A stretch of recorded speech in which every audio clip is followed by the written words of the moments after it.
Assalamualaikum. Apa kabar semuanya? Semoga kalian semua dalam keadaan sehat ya.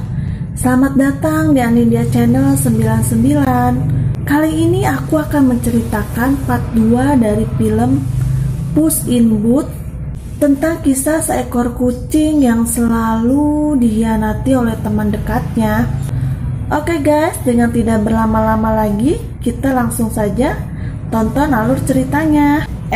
Nanti dulu, jangan lupa like, komen, dan subscribe channel YouTube aku ya, biar aku lebih semangat lagi bikin videonya. Oke teman-teman, kita lihat alur ceritanya. Keesokan harinya saat Puss tersadar dia tidak melihat Hunty, Kitty, serta anak itik di sana, Puss beranggapan Jack and Jill menculik mereka. Lalu Puss mencari mereka dan sampailah dia di sebuah kota San Ricardo, di mana di kota itulah Puss dibesarkan. Sambil mengendap-endap, Puss mengikuti Jack and Jill yang menculik teman-temannya. Dia harus segera menolong teman-temannya karena takut Jack and Jill akan menyakiti teman-temannya itu. Namun tanpa dia sadari, ternyata Pusslah yang masuk perangkap Hunty. Semua perjalanan Puss adalah rencana Hunty. Hunty berbuat demikian karena ingin membalaskan dendamnya kepada Puss yang saat itu meninggalkan dia di jembatan saat mereka terjatuh dari kereta. Dan Hunty juga sakit hati karena Puss membiarkan Hunty ditangkap oleh para petugas keamanan. Lalu Puss yang marah, yang merasa dikhianati untuk kesekian kalinya pun hampir membantai para komplotan Hunty dan petugas keamanan di sana. Namun di saat itu ibu asuhnya datang dan menyuruh Puss untuk menyerahkan diri. Karena tidak ingin menyakiti ibu asuhnya, Puss pun menyerahkan diri dan langsung dia dimasukkan ke dalam kandang. Di sana dia juga melihat Kitty, yang ternyata Kitty bekerja sama juga dengan Hunty. Puss sangat kecewa. Setelah itu di dalam penjara Puss bertemu dengan seorang pria tua yang bernama Jack. Ternyata itu adalah pemilik kacang ajaib yang sebenarnya. Dan Hunty telah mencuri kacang ajaib tersebut saat dia berada di penjara. Lalu Puss menceritakan kepada Jack bahwa mereka telah menanam kacang ajaib itu dan mereka sempat pergi ke kastil lalu membawa kabur anak itik dari sana.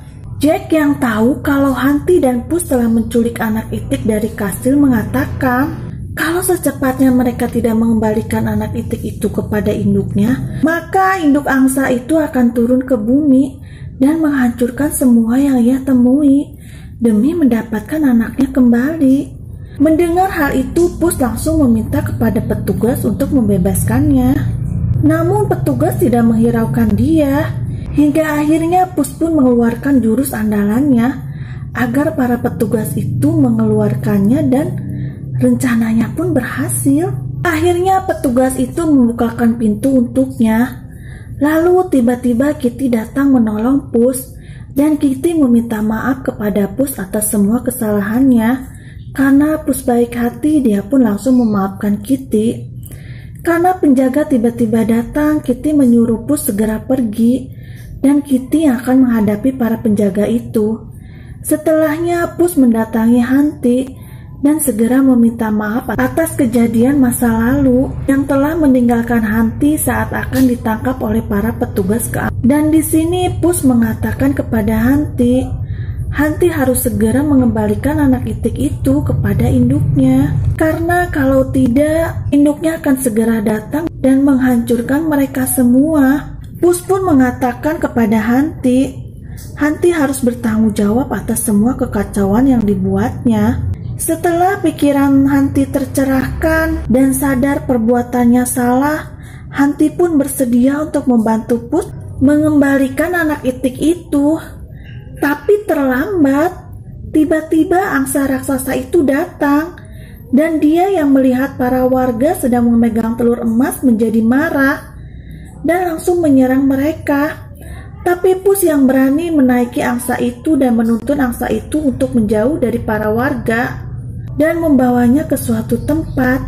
Sementara Hunty membawa itik itu menggunakan keretanya. Namun sayang, saat mereka melewati sebuah jembatan, si angsa tidak sengaja merobohkan jembatan tersebut yang membuat Hanti dan Itik yang saling terikat hampir terjatuh.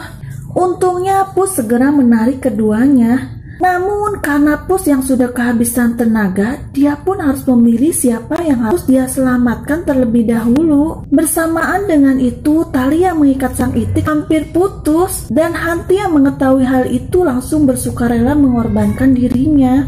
Dan sebelum itu, ia pun meminta maaf kepada Pus, dan akhirnya Hanti pun terjatuh.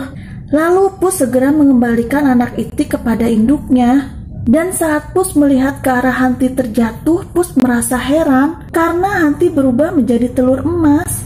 Lalu si angsa besar membawa anaknya dan Hanti yang telah berubah menjadi telur emas kembali ke kastilnya. Karena kejadian itu, kembali lagi Pus dinobatkan menjadi pahlawan kota di San Ricardo.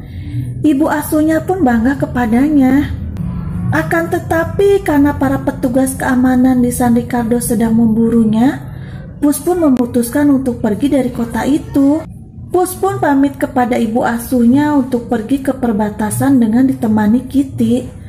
Namun tiba di sana, Pus memutuskan untuk pergi seorang diri karena dia pun akan melanjutkan petualangannya.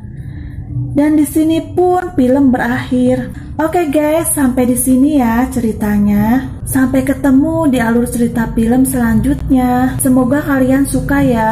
Jangan lupa like, komen, dan subscribe di channel YouTube aku ya. Sampai jumpa di alur cerita film selanjutnya. Assalamualaikum.